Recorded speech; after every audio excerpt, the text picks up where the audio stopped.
Welcome, quilters. So today we're talking swag. Now, if you've watched one of my previous videos, you have seen the oval swag, and that's what a lot of people think of when they think of swags. And you know, it's that drapery, that effect that you can put on windows, and you can quilt that effect. What we got to thinking, well, what happens if we make it angular or a triangular swag? Well, the effect is right there. Kind of a neat design, huh?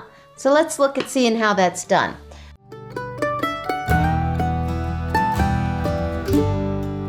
So once again, just like my oval swag, the tool has got 4 different sizes, and they are each 3 inches apart. So this is the shallowest and this is the deepest. So let's see how that's going to work. Again, you have your easy to see lines for lining up on registration marks. So this is probably going to be the seam of a border or any line that you have put in your quilt. All right, we're going to start, and I'm going to go right to left. Now you could start on the left side and go left to right. Whatever works best for you. You can go top down, bottom up. Again, where is it on your quilt, and just make it work for you. So I'm on the right hand side. I'm going to stitch down and back up. Now, because I came to a stop and changed my direction, that is how I'm getting a point. That is very vital to do so. So it looks like I started with the next largest size. We're going to slide the template down and go down and back up.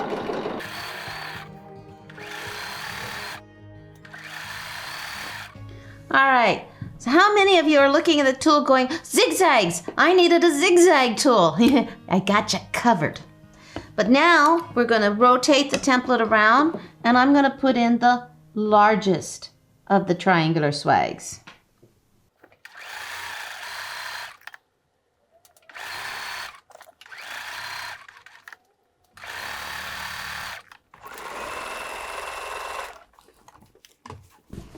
So there's 2 of them in. Are you guys starting to see the potential for this design? All right, so I've gotten the largest and the second largest. Let's go to the second smallest.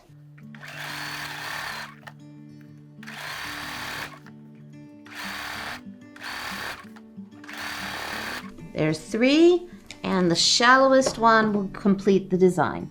Now you can stop at any point, so nobody says you have to use all 4. You can use any 2, any 1, any 3. Do whatever works best for you.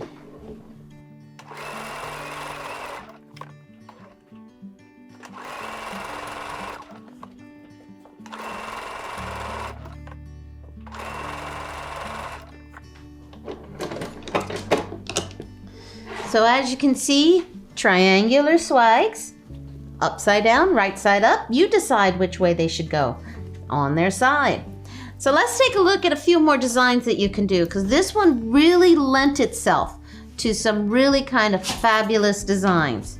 So the first thing I'm going to do is, let's just start with the little one. And you're about to see why it's in the chain gang, because it really does make some really fabulous designs.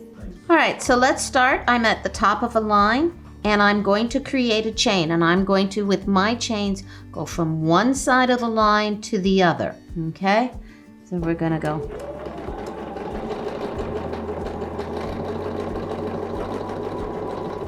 So I'm gonna swing my template around my foot, going to the other side.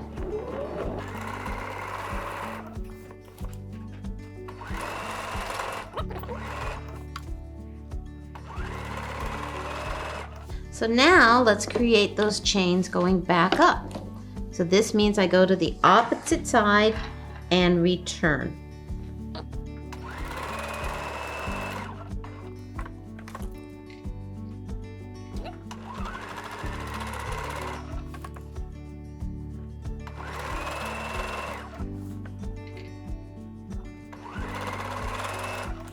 So as you can see, a very lovely chain design.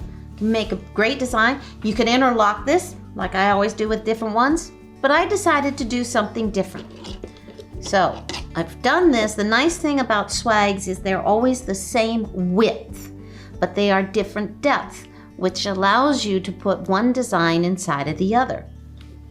Now this means because they are all the same width, we can create one design inside of the other.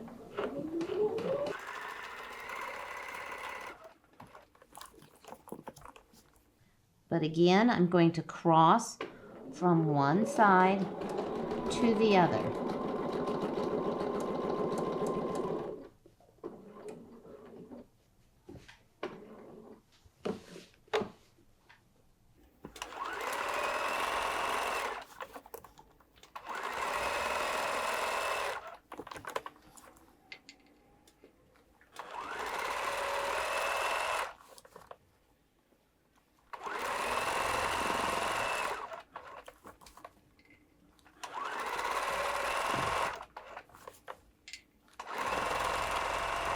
Isn't this a lovely diamond effect?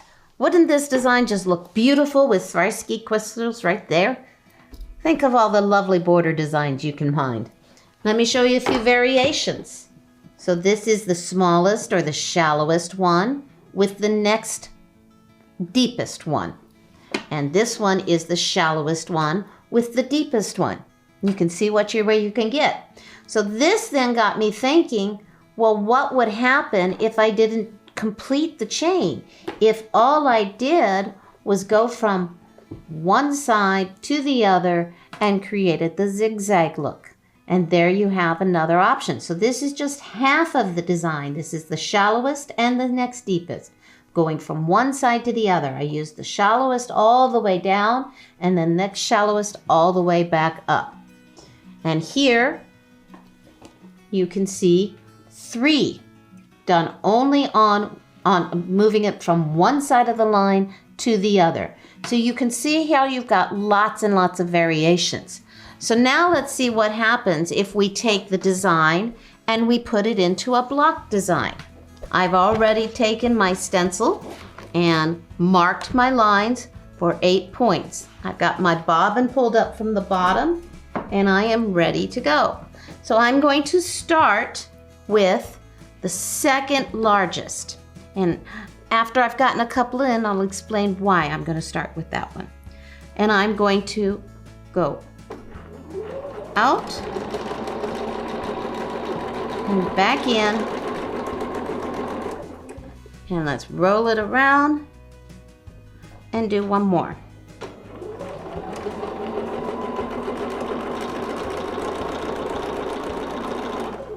Now here's where I have some choices.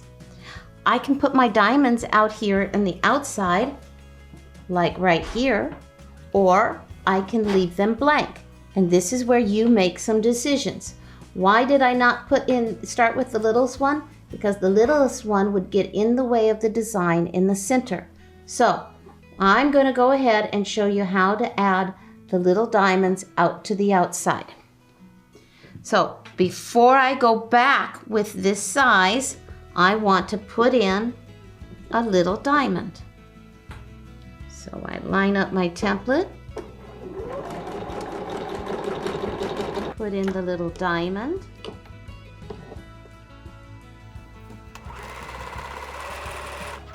and now I can finish my whole chain going back to the center.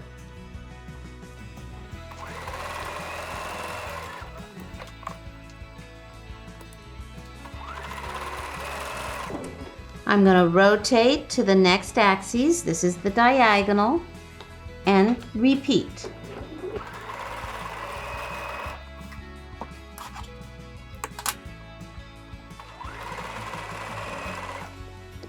Now, before I go back, I need to put my little diamond in.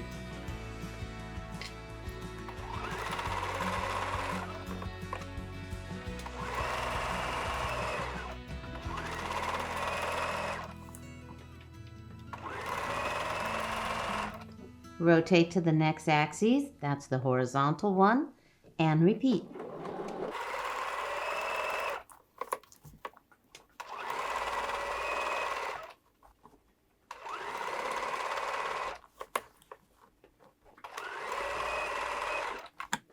So we're going to work on a diagonal now, the next one on the row. This will be number 4. And let's talk about the fact that if you noticed, I'm not moving my fabric. I'm not turning my fabric sandwich each time. I am moving my template to where I want it to be. And yes, I am demonstrating here and showing you on a smaller piece, but if I was on a larger quilt, the last thing I would want to be doing is trying to move the fabric through my column and moving it around. That's what makes the templates so nice. They can adjust to where you want to be. And I demonstrate on smaller pieces primarily because I have not got a big quilt put together right now. And I demonstrate at shows at smaller pieces because you guys always want to see lots and lots of designs. And it's faster and easier to change to the different designs when I am on smaller pieces.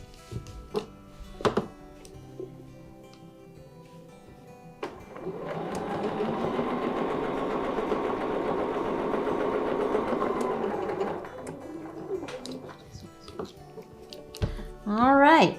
So there's half the quilt done, and I'm going to just finish up the other 4. So hang there for a minute while I get them done.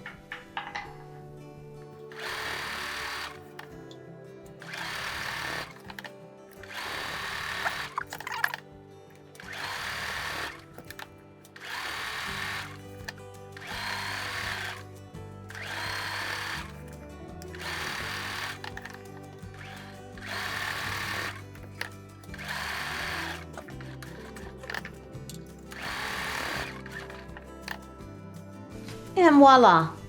Isn't that just a lovely design? Can you see how you have so much potential? You could do one size in the inside, you could do a larger size in the outside. I highly recommend just sitting down and playing with your templates. Now, everybody has that piece of fabric that you don't know how it got in your stash. Makes perfect things to play with. Create table runners, create placemats. Play with your template however you may be. So this is the triangular swag. It is 3 inches wide with 4 different depths.